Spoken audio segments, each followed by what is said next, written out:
Well, my Let's Keep It Real people. This is a treat. Somebody had to reschedule. And just at that moment, and you know how I am about timing is everything. Ken, that's right. Ken Stearns, who's here with us, said, I want to be on your show. I'm like, wait a minute. Can I be on? It's I want to either be. like July or now. And he's like, oh, I'll go now. So here he is. Hey, Ken, how are you? Hi, Sandy. Thanks for having me on the show. Yeah, I'm glad it worked out, man. Keep it real. Let's keep it real today. All right. So before we get into where you are, where your van is, why you have a van, why'd you leave Asia, all these questions I have rolling around my hand. If you were going to tell me just one word, good, bad, or ugly, to best describe your past 30 days, give me one word, whatever pops in your head, and Grounding. why. Grounding. Okay. Grounding. Good visit with the spent a bit of time, as I mentioned when we were just getting on and talking. Spent some time with family, which is always great. I've been on the road. I was on the road from April to December, so it's a bit lonely, till all the way to the end of December, by myself running around doing the show. And while you're surrounded by people, still missing my family, my kids. And Okay. Yeah. so see the kids and the grandkids. And then I just came here in this little lake house in Georgia about 2 weeks ago. And, I just have this beautiful view out in front of me. And it was just really to kind of recollect myself before I get back on the road and do the second half of the trip. And so it's been very grounding, very peaceful. I'm in a really good place. So I love that you recognized I need to take a break and get back to my roots, back to my family, and ground myself. I need to ground myself. Yeah. So you said that even though, I want to hear more about this, even though you're traveling around meeting fascinating, interesting people, it's still lonely. So Absolutely. let's dive into more about that. Yeah. Because this is an interesting job in a way, and I can call it almost a job or a career or a lifestyle or absolutely. It's all of those things, right? It's everything together. Therapy. It's it's the other side of therapy. It's on both ends. And I'm with people. I almost qualified that statement when I said it. It's lonely. I'm with people all the time. And of course I get back to my room. Of course, normal travel stuff. There's times when you're alone. But you're listening to people's stories and you're giving a lot in that process. Now you gain a lot. There's for sure a lot of good, positive vibrations you get. But you also are present. You're very present for the guest. And when you're on the show, you're listening to words and you're trying to hear what they're saying and what they're not saying. And it's draining. And I did that for almost one episode a day, probably 5 or 6 a week. 5 point something a week for 8 months. I was on a tear. I was in 50 cities. I've been in 60 cities and I've done 200 interviews from April to mid-December. And, that was I was just going. And, when I pulled up and when I finally kind of lifted my head up out of the, just grindstone, I just kind of said, I need to see my family, man. I'm a little bit lonely. I miss people. I miss those people that love me. Yeah. Right. And that I love them. I needed that. Not people that know me and love me in a way of a human relationship, but people that familiar love. Yeah. Part of the grounding. It's so true because, I see these people all the time when I do a lot of networking. And I'll run into people who live by themselves and their family doesn't live around, young and old, whatever. They've grown, they moved out, they're divorced, whatever. For jobs, they moved away from their family. And they'll look at me and say, Sandy, but I'm lonely. And now I get it. You put a different spin on it because, yes, they're talking to these people, but they don't know them. You don't just walk in the door and they've known you for X amount of years and they love you hopefully unconditionally, warts and all. It's a different feeling. Yeah, it's a totally different feeling. It connects differently. It's a different connection altogether. And, it's weird. I'm totally comfortable in my own skin. I'm not lonely person. I'm never I'm never like that in a lonely way. I guess it's kind of hard to, I'm saying the word and it means different things, I guess. No, I know what you mean. I know what Yeah, you mean. yeah. I'm not lonely. I'm very fulfilled. Yeah. But it is that connection, right? That grounding. And Yeah. I longed for that, I guess maybe as a version of the lonely. Yeah. I was just talking to a friend of mine, and she said her family doesn't live anywhere near, or they've passed on. So she's always with her spouse's family, and she loves them. Um, They're great, but it's all their story. She's like, it's yeah, like, yeah. and she's like, I just need my peeps. So what I she did is she formed her I own love that. community that wasn't her family, because says as much as they love me, it's all about them, all about their childhood, on and on and on. And they couldn't get it. They're like, but we love you, we accept you. We're like, yeah, I'm just But listening to all your stories. yeah, yes. Different. Yeah. Oh, I'm gonna have her call you. No, I'm kidding. Yeah, I want to be in the club. Like one of my guest fathers has a podcast called the something misfits. I can't remember what it's called, something misfits. Anyway, it's kind of a cute, and it's an semblance of misfits. You know, Yeah. he's I wonder if it's the same podcast. I interviewed this guy and I said, why the Misfits? And they were in the army together. And they found each other, and they would say the toys, misfit yeah, toys. yeah, yeah, the That's what misfit they thing. felt like when they came back. And so the misfits. But anyhow, Oh, all cool, right. cool. So I do want to dive into, Asia, executive in the insurance world, to a van. But first, I want to find out, what does your family think about you doing all this? And how old are your kids, and what's Yeah, going on there? Like, all right, what's dad doing now? yeah, and they definitely, I'm definitely the oddball for sure. They they look at me and just think, what's dad doing now? I think they were my girls are I have two daughters. One's 28, one's 32. Super supportive. I mean, I've got the loveliest kids. I'm so Aw, lucky. Yeah, aw, really good relation. And this is something you take for granted until you talk to people and you travel and you listen to mhm, stories. I've got a good relationship with my daughters, and that is an amazing thing. Super lucky, and they're very supportive. In fact, my daughter, my youngest, is helping me on the show through a what? very weird set of circumstances, very unlikely to have ever happened. Yeah, But for this moment, it's happening, and I'm enjoying it. And it may not be forever, but it's for now. And yeah, so I have a reason to call my daughter every day and chit chat about stuff, and then about work, and that's kind of cool. yeah. Um, and I'm an insurance guy. She's an animal professional. She's basically a kind of a zoo. She could be a zookeeper, basically. Oh, She's got a degree in wild animal management. And okay. so what's the chances of a zoo person and an insurance person working together? Well, pretty low, but Yeah, apparently in podcasting it's quite high. yeah. Um, True, true. right, the place of the land of the misfits over here. So Yes. they're both very very supportive. I've got two brothers, really supportive.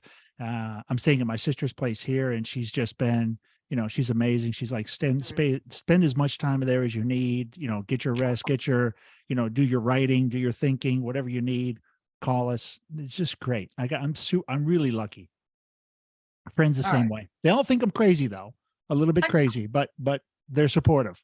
I feel like they think, you might be a little more creative in a different way than most people. Yes. I bet you they enjoyed that. They enjoyed that. All right, so now let's back up. Here you are. I don't know if you lived in Asia or you just worked for a company in Asia, but tell them a little bit about what you did before the jar. Sure. So I was married and a couple kids in 2000, and I applied for a job in Asia. I was an insurance guy with a particularly weird set of skills, and I found an ad on the early internet. All right, whoa, whoa, Uh, whoa. What was the weird set of skills?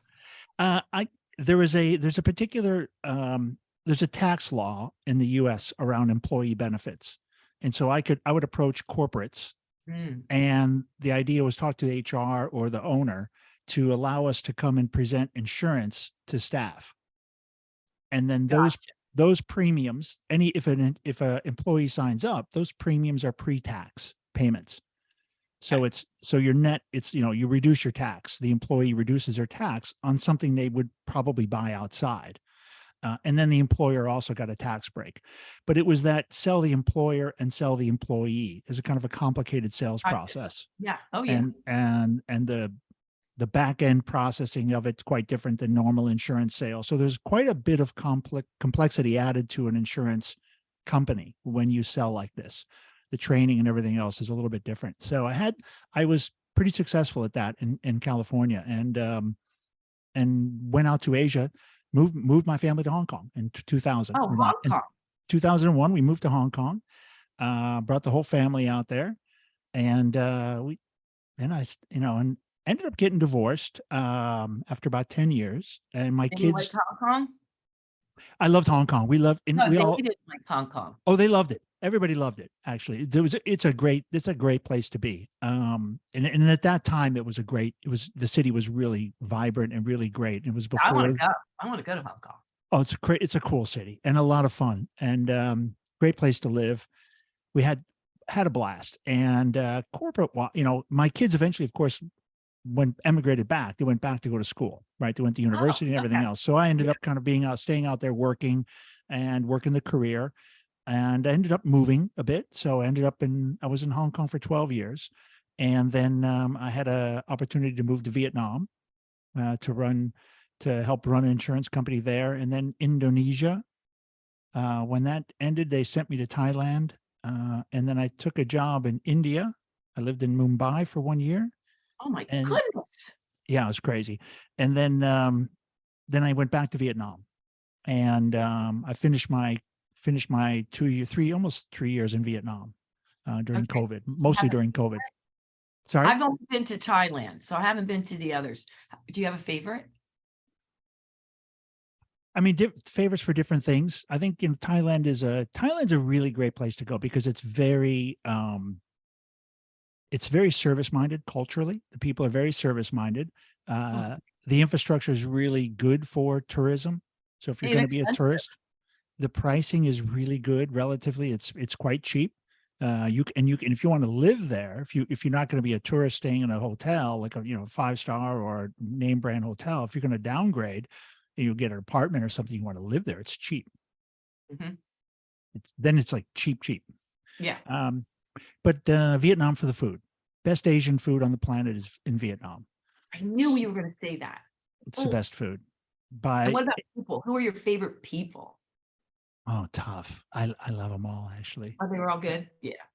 I really, every country I worked in with the people I worked with and stuff, I mean, so many So great memories.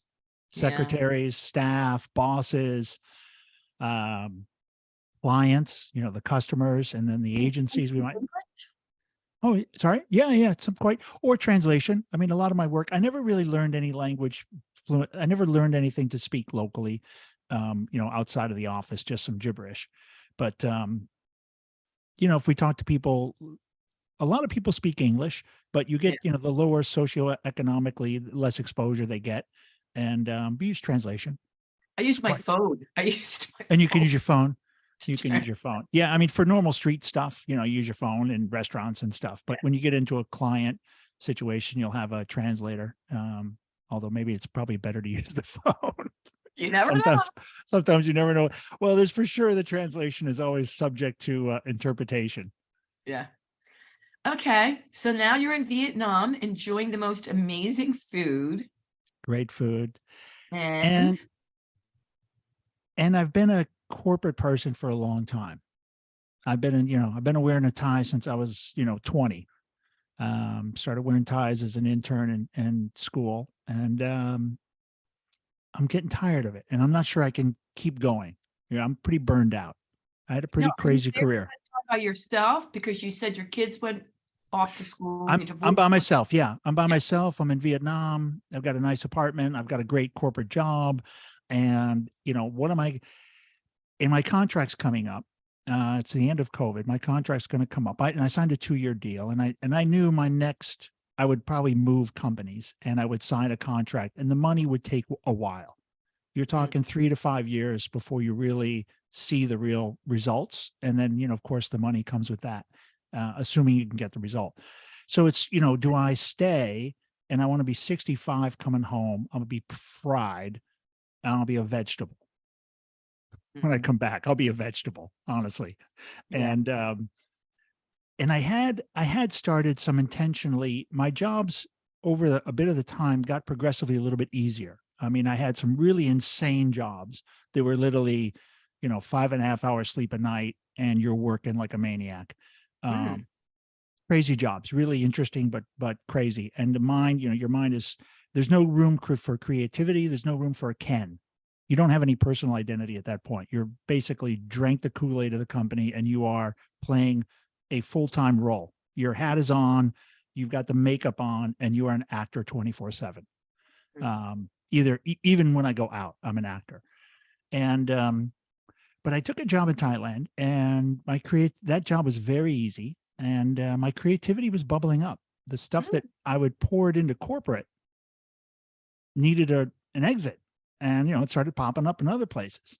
And I have this one of my rules of unintended consequences, of momentum and action and doing things intentionally, but the unintended consequences from that intentional action. I don't know mm. if that's kind of makes sense. For example, I decided, my daughter's talking about, supportive. We were coming back from her school in Arizona, going through Vegas. And I said, I want to get a guitar. I want to play. I want to go back to Thailand. I want to have a guitar, and I want to learn. I'm going to get lessons, and I'm going to play. She's like, oh, we should do it. Let's do it.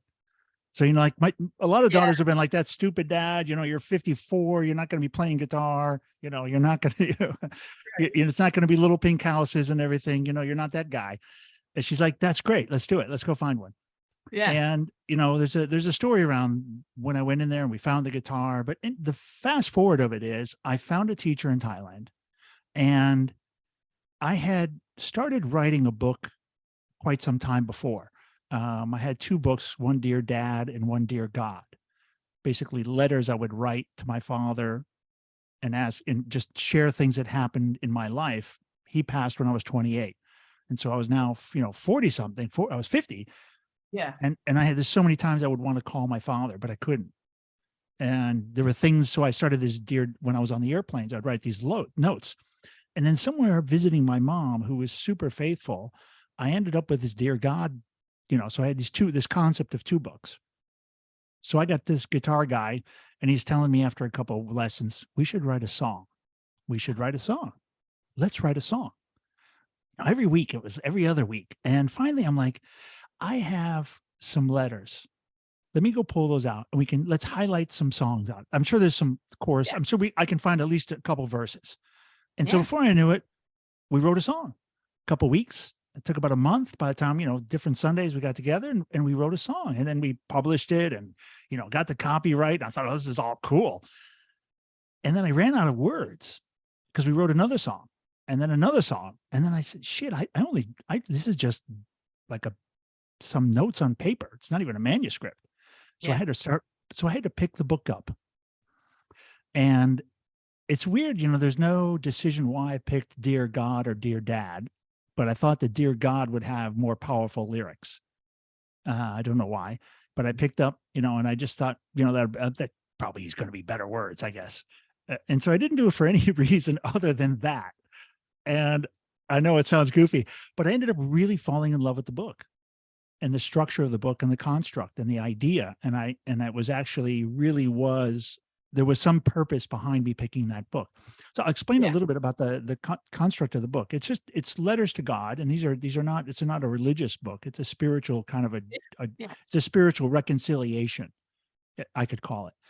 I was raised a Catholic. I was an altar boy, kind of fell away from the church. I wouldn't go to church anymore. I moved to Asia. I live in a godless country. Hong Kong's pretty godless. Vietnam is definitely godless. And it's real. I mean, there is no God in the culture. There's nothing. It's very unlike America, where people don't realize, how Judeo-Christian centralized we are. Yeah. Yeah. And so here I go to these then I live in a Muslim country. I live in a Hindu country. I live in a Buddhist country. I believe nothing anymore, right? And I believe everything. I believe all of it because it's all so cool. And then I believe none of it. So I Yeah. had these, so I start really constructing the book around my own, you know, if I was to ask God, how am I doing? Do I have this right? Have I figured it out? And so I started with the self, I started with the self and said, okay, my biggest struggles are my yesterdays, my todays, and my tomorrows. The battlefield of my mind, it's all in here. Everything in here is about your yesterdays, your todays, your tomorrows, right? And then all of it's just stuff that's in your mind.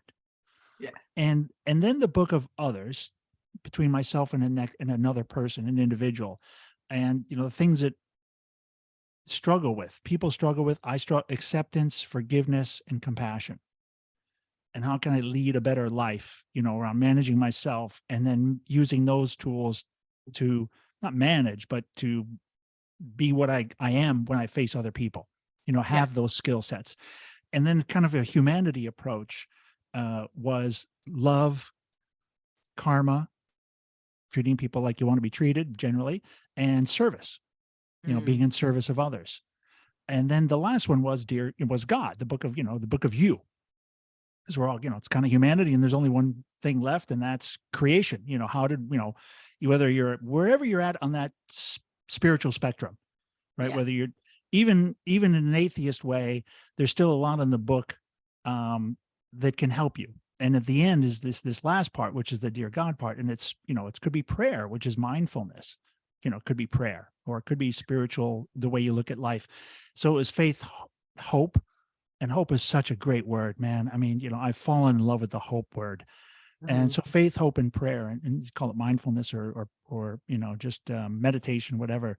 But those are the pieces in the book. And kind of a weird, not quite sure, but I end up really digging into the book and hardly remember writing some of it. Is that muse, the muse part was coming in play, and I was doing the right thing for the right reasons, and I was getting help. And I'm not quite sure how. I had this kind of weird idea about traveling, my retirement, getting a mobile home and just driving around the country, enjoying life. And somehow that idea came together with the podcast. And then I realized, I got to get the like, how am I going to do the interviews? What's that going to be about? Normal human interviews. And then somehow I got the idea to use the book as the questions. And so I took the book and I put every page up, every letter, and in an Excel sheet. And I sat down and began to write over a couple of weeks. And again, I don't even remember writing the questions. It's kind of a weird, Sandy, but I ended up with 444 questions. That's plenty. About eight questions for each page. So, there's 48. So, so the way the book's constructed, the like love, for example, every letter's got 4 parts to it. So where I'm kind of like I have a hypothesis, and then I kind of test it. And so my first one was love, which is, you got to love yourself, self-love first. Then you can love somebody else. Without loving yourself, this broken love. And then you can love another person. And it's hard to love another person. I'm sorry. You could love yourself, you can love another person, and then you can accept love. You can be loved. But it's hard to love, and those two are kind of blended. And the last one was teaching love, sharing love, sharing the concept of how, what it looks like and how to do it. So there's 48 letters overall. And so, 444 questions. So it's great. And I printed them out. Let's see if I got my, I can take my little blur off for a second. So that's a jar. There's the jar, baby. And you can see the questions in there. And that's what the guest will see. They'll see that, and they'll reach inside and pull a question and start to talk. And there's some, I love that. And we never know what they're going to get. I'll pull out whatever I pulled out, 3 questions. Just read them real fast. Okay. Does the beginning of a new day excite you or overwhelm you? Was there a time you needed a compassionate soul and they appeared? Do you believe in helping others? So it's an opportunity for people to share their story of who they are as a human, who they are as a person through these questions, which are, these kind of human kind of questions, and their whole story comes out. It's fascinating. Oh yeah. No matter what way you come in, it's gonna circle around. And it circles around.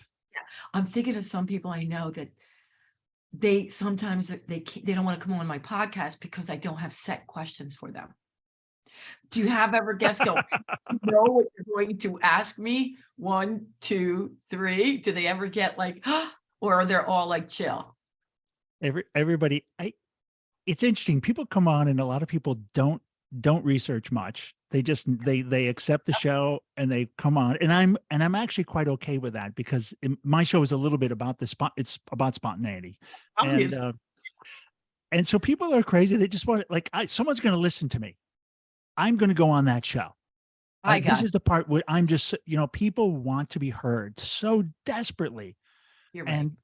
and especially people who feel they have something to share that they think will help other people, which Absolutely. I'm and this part is like like, it's so touching. They want to get on because it's like, I have a story, and people can hear it, and then it'll help people. I hope it will help people, and they're willing to put their name out there. Like the Tim Logden guy you had mentioned, the guy that stopped drinking. You listened to one of the shows. His name's Tim, and I mean, man, I get chills just mentioning his name, and I got a chill.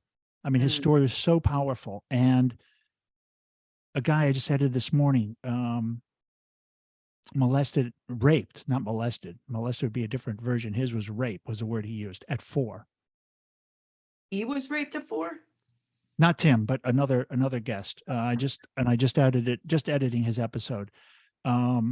And he ended up with colon cancer, and his story about having a colostomy bag. I mean, he's just like such a great person, and he's got such an amazing outlook on life. Yeah. And like, he should be so bitter and so angry, Mm. and he's not. Yeah. Yeah. He's not. He's the opposite of that. And so it is kind of, it's a joy, because people come on because they want to share their journey, and it's just beautiful. Yeah. I it's- so like I'm thinking of all the people when I'm looking, you get requests to come on this show because I've been doing it for so long. Yes. Yeah. And I stopped booking, till the end of July because it's too far out. Then people Yeah. It's too forget far out. calendar, right? And when I saw your story, just so you know, which is great, amongst all of them, I go, well, I got to talk about the jar. I want to talk about I wish I was coming. I mean, I wish I didn't it. miss you. Like, where's the jar? And now you saw it. It's one of 4 jars. I had 4 jars commissioned, and for the show. A lot of intentional stuff gone into the concept and putting everything together. And this one is it's the mason jar. Number 4 is the mason jar. Okay. But let's back up a little bit Yeah, because sorry. that's right. You were with the guitar teacher. Oh, yeah. Right? Yes, in Thailand. Yeah. And that's when you started really revisiting the book thing. Yes, I really started, exactly. And that's when the structure that I took that time. Sorry, yeah, that was a kind of the side road we took, putting the structure together. You said, I think, that you went back to Vietnam. Yeah, so I was in. So you didn't leave to go on the road with the jar right away. You went No, to it took a long time. Vietnam. Yeah, it took a long time. So While I you were was building even, the jar. yeah, I was even in India for a year, really even constructing the book. So I was in India working, and that gave me another 12 months to work on the structure and start to get the words together. And then I took the job in Vietnam, and that's But at the when, time, were you still thinking, or yes, did you have a concept of the road trip, or were you just building the book? building the book. Yeah. It really wasn't until Vietnam. And even the name, I had called it Project 444 for the longest time. It was Project 444, and it was just it was a project, and I didn't have a catchy. I was going to call it Project 444. Yeah. I didn't even know I needed it until the name hit me. I was kind of thunderstruck with the name. Um, and then that's when I, all that kind of came together, that I need a real jar. I need a real jar made for the show, a blown. So get a glass artist to make the jar. Um, and Okay, he but started to where put the did you idea come up with the jar? Because here in, you are, Vietnam. Yeah. In Vietnam. questions and the book and the words, but then where'd the jar come from? I don't know. Okay. I don't know. This is the weirdest. It's the most, it's, and it, I, I, s- I get asked this question. It really drives me crazy because I try to remember back and I can't. And this is Oh, I why, love that. I love that. You yeah, don't know, it just was, it came to you, you were connected, and boom, the idea came. That's it. And you even again, said when you were in Thailand is when the job was a lot easier and lighter and you were able to be more creative. So then yeah, when you went back and then you went to India. So when you were back to Vietnam, were you still in that light-hearted creative mode or were you working crazy again? yeah, it's kind of a new job, right? New job, new business and everything. And then I got lucky. COVID. Oh, I got lucky. batten down the hatches. I got you. And we were, and Vietnam took it it took it to the extreme. Yeah. I think I was locked in my apartment 6 months, 5 months, Ooh, like 5 months, no six outside months. at all. Outside to go, you go to the grocery store like once a week, twice a week.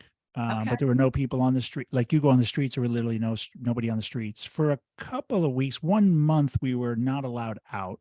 The Mhm. military delivered groceries to the local, and the kind of like an association, the streets, the way the Communist Party set up, they have like a little communes, if you will, and people in charge of different districts. And so the military would work with them. And I got a bag of food dropped off every few days by the military in Vietnam. I was like, my life was a little bananas at that point, but I was Wait, so, wait a minute. Were you going, I was trying to look up what was going on in there, but it's not pulling up.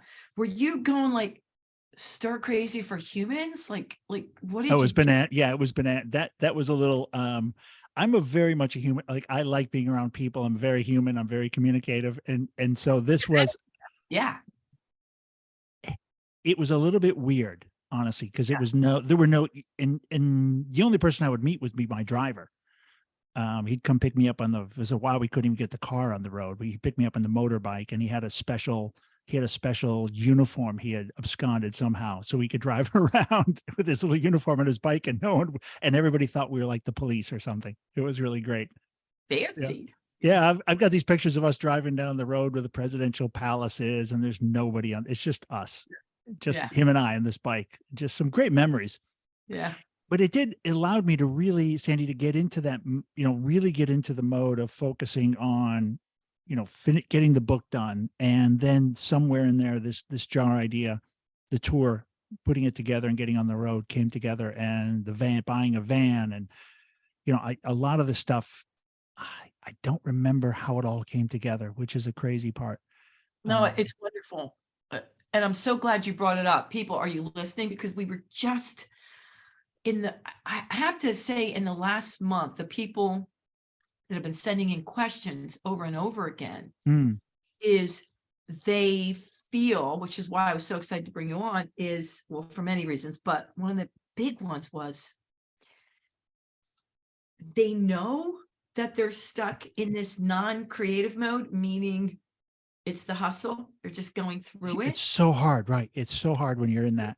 hours, and they know even logically this doesn't make sense. Yes.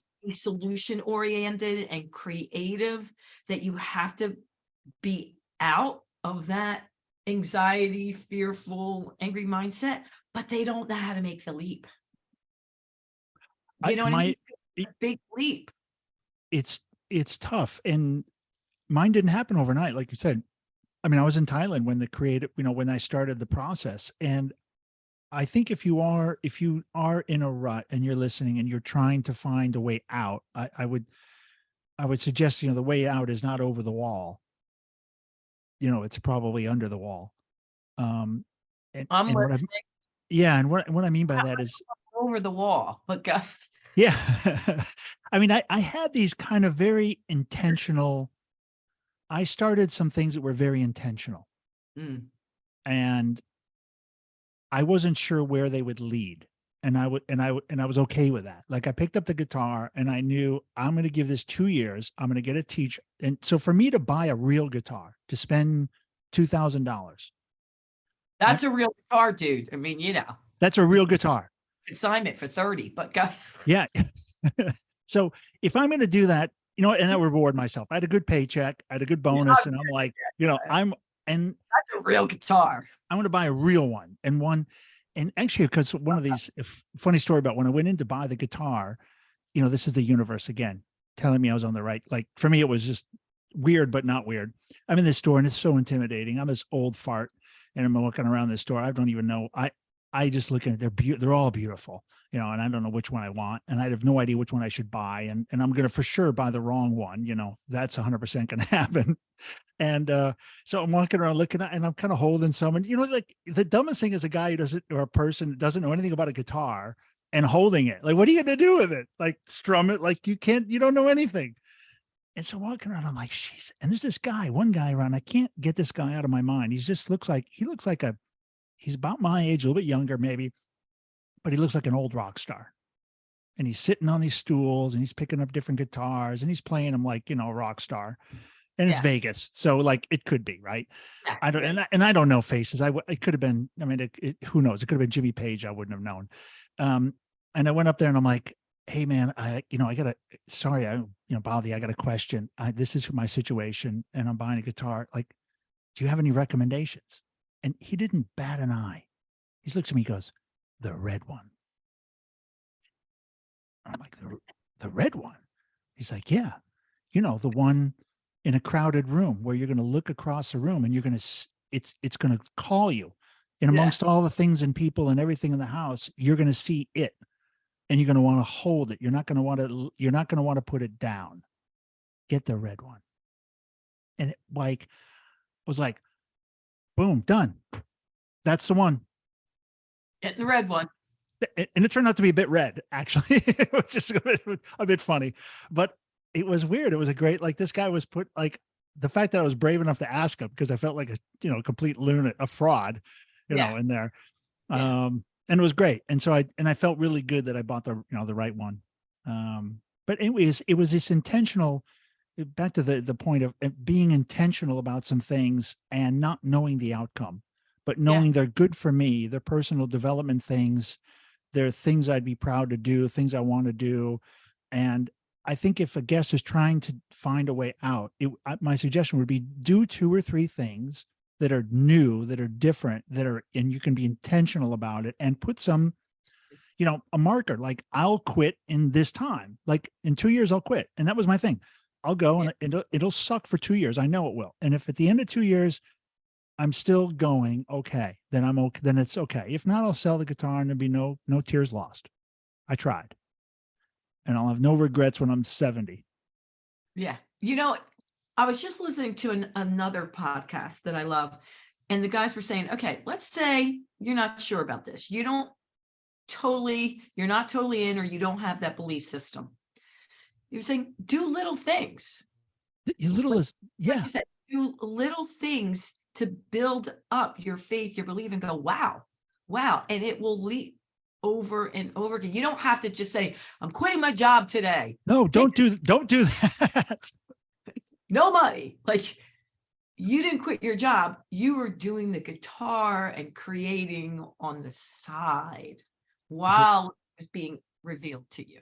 yeah, and it was all kind of, and when I did that, I'd say the universe, whatever you want to call it, things happen and they open up, and windows and doors open up that you didn't see Yeah. After because you were open to it, you were open to it. you're But open to it. so for me, I look at it this way, Ken. I have, which most people, here is the emotions. On this side is all the love-based emotions, peace, love, joy, power, confidence, brave. And on this side, it's the fear-based emotions, anxiety, Yes. guilt, anger, hate. Okay, fine, you have both of them. but you can't be in both sides. Like you can't be coming from joy and anger at the same, right? You can only have one. You can only be at here's joy, here's now you might Yeah. switch forth. But when you're over here, just know where you are. Like, okay, I'm here, that's cool. But where the magic is going to happen is when you cross the other side. Anytime you're in any of those love-based emotions. So the more that you do, maybe you hate your job or you're in a bad marriage and you're not sure how to get out, but do other things like you did that bring you joy and Yeah. happiness. Oh, interesting. Now, like an autopsy looking back, that's kind of what happened. That's what you did. It's kind of Yeah. what happened. You're doing I all built, this I built stuff. joy. Yeah. While you were working. And then that it took momentum. Then it took momentum. And like you said, I don't know where I came up with the name Jar. It just came to me. It And it's came, amazing. And it was yeah. brilliant. It's, you were so connected. And it's Uh, words and why you picked the God book first doesn't matter. You were connected. There wasn't, Yeah. you weren't thinking it through. You were Oh, connected. yeah. I definitely was not overthinking. You know, Yeah. there's two things on that: intentional, being intentional in the planning and the execution and committed to stuff, but don't overthink it. Just go. Momentum is like one of my Ken's rules. I have like 24 of these rules, and momentum is one. Just Yeah. go, start Keep doing it. going. And Body there's emotion stays emotion. Yeah. and you unintended consequences. Yeah. You know, Yeah. and energy, you know, when you start momentum, I mean, it's really hard to stop stuff. Like, have you ever seen those video? I should say, we've all seen videos of cars in the recent winter storm sliding down a hill and ping ponging off other cars, right? That's called momentum. Or It's not losing always, in San Francisco. yes. I know. And they're just going bing, bing. And, you know, and people are trying to hold them and stop. Guess what? You can't stop it once it starts going, That's you know? right. Gotta ride it. Oh my gosh, listen, Kat, they're gonna kick my butt if we don't even get to at least Okay. the other big question, which is some of your favorite people that you've had on the Oh, job. yeah.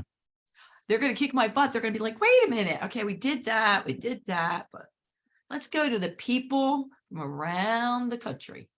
Okay. A couple of, I mean, the one I just, for me, still special is my first interview. And, Mhm. I knew nothing. I had never really practiced any recordings. I did a couple of like little things, but nothing official, nothing really serious. And, nothing with a real guest on a real live mic.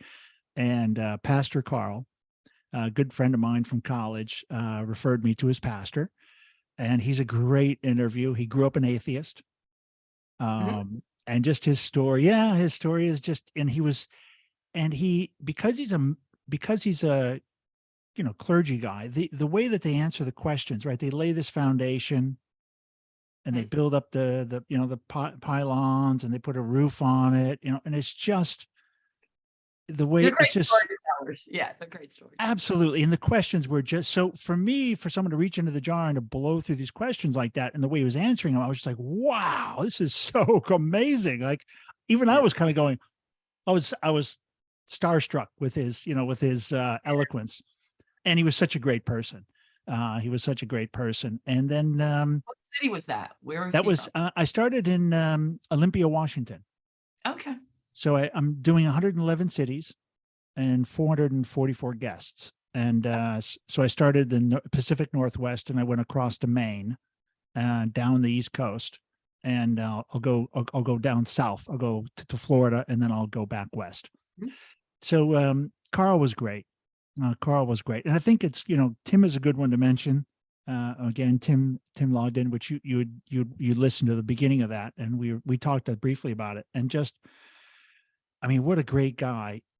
As we said, handsome guy, chiseled guy, high school. He would have been the high school quarterback, football star guy. He was that guy. He was a homecoming king. Yeah. Went to the military, everything above normal, Yeah. and but ultimately fell into depression. And the monster in his mind took over. And as he said, he drank himself to the point where he was, I mean, the last moments of his alcoholism were a powerful story. And Wow. it takes you to the depth of humanity when you hear it from somebody, and They're you gonna have see they're gonna have to tune in and listen to that one. Tim is a great Tim, and Tim's been on a couple episodes, so or different podcasts as well. So if you find him, you can even probably Google his name, Tim I think it's Logden or Lodgen, logged in. I'll I'll I'll try to find that real quick, and just leaves you. It left me Mm, listening. It there's sometimes when I'm not even the podcast host. I'm almost on the side, yeah, yeah, and it just leaves you just so struck and awestruck with stories and courage, yeah, and faith, and his wife, with the woman that she is. Holy cow, like without him, without her, he's dead. yeah, yeah. And just he's got an amazing story, an amazing journey. um See, there's another one that, there's so many great stories of overcoming things, right? Overcoming life, abuse, neglect, um, the drug stories. Some of parts of the U.S. Mm, really, really affected with drugs. Um, Ohio was a tough place for me because that's where my dad is from. So I interviewed. I went to my own, the hometown where my dad was born, and yeah. go and around there and stuff. And man, I met about three women, three moms that lost kids to heroin. Oof, oof, And as a parent, it's just mind-boggling to imagine what that's like, yeah, and watching losing them and stuff. And their stories are powerful. Their yeah, stories are powerful, in a good way. There's no loss out of this. Or I should say, out of the loss comes something positive. Um, yeah. and I'm and it's weird. I'm not sure what role we all play in other people's lives. We all have a different. It seems like we touch different people different ways, Absolutely. and it seems some of us are here for different reasons. And out of some of that carnage comes Yeah, something beautiful. Beautiful people grow up out of a pile of shit, yeah, and it's inspiring. I mean, it's yeah. heart wrenching, Yes. but it's also inspiring. Yeah. The only other one I'd mention, and maybe a short one, is also too on the road. Something that I just realized, is being careful with my own soul. And I didn't realize it, but there is a dark energy in some people. There are people who I wouldn't say possessed. I don't know. I wouldn't profess to know what that is. Yeah. Um, but definitely have a bad energy. Yeah. And being in the same room with them, and listening to their story is Oof. very it's a little bit dangerous. And I've been Yeah. in a few situations where I might have made mistakes. And I was just chatting with somebody related to one of those conversations. And man, that sticks. Some of those dark ones Mm. almost attached to my soul in a way. I Oof. can still think of them in the interview, and I still Mm. Yeah. like it's there. Like there's an Yeah. attachment. And I like, I feel like like, how do I get that out of me? And there's a couple that has stuck really hard, and a Yeah. couple stories which are tragic in a way. um Hard to let go, hard to let go. Yeah. So I think for my second half, I have learned that lesson. I have to be a professional. Hmm. um I can't be an amateur, and got to protect myself at times. Yeah. I'm in the room with people. Yeah. Yeah. Which I And think is exciting too. I mean, that's exciting. the weird part too, Sandy, is people like they want me to come to their house. Yeah. So I roll up in the van and pull up the house, and it's like, just hi, how are you? And okay, and 30 minutes later they're telling me their life story. It's crazy. Absolutely. And you Bananas. need that. I mean, forget telling your story, but wow, I get to tell it in person. That's so rare, you It's know? really rare. And So it's it, rewarding, but I can see if it's, it's really you know, rewarding. It's really rewarding. But there's times, to the other side of it is, It's Yeah. not like everything. There's plus and minuses. And I mean, even the stories, even those tough stories, the dark people, the dark stories, it's tough, tough to shake those off. But I think Yeah. I'm okay now. I shook a couple of those off, but a couple are still stuck inside. I got to figure out. I'm You needing need my own exorcism. to, like, really put some fun, get it out of your system. Okay, you know what? We have to go, man. I loved it. I mean, I could talk to you all day, but we have to wrap up. But before we do, just give us a little taste of where you're going to be on the road next. Because I Sure. know right now you're in home base and you said you're taking a break Mhm. and you're heading out again. Where are you headed? Florida. I'll be in Atlanta. And I've got some interviews set up. I think George is done. But I'll be looking for people in Florida, Alabama, Ooh, Mississippi, Arkansas, Missouri, and Texas. So anybody along my hurricane path, yeah, Hurricane Ken is coming through. I love Uh, and that. You I'd love, right. This is how my mind works. Okay, you're going to meet some great people. Cool, cool, cool. yes.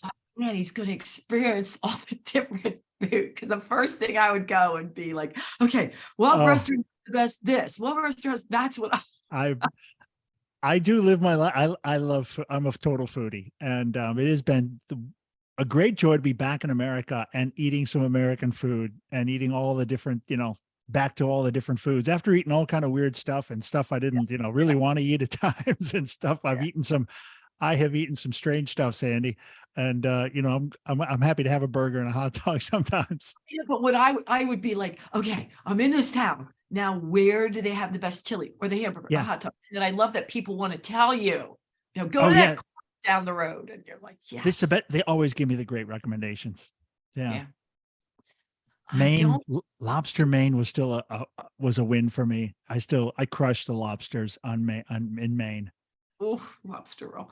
I can't cook, but I want to be a food critic. So I can go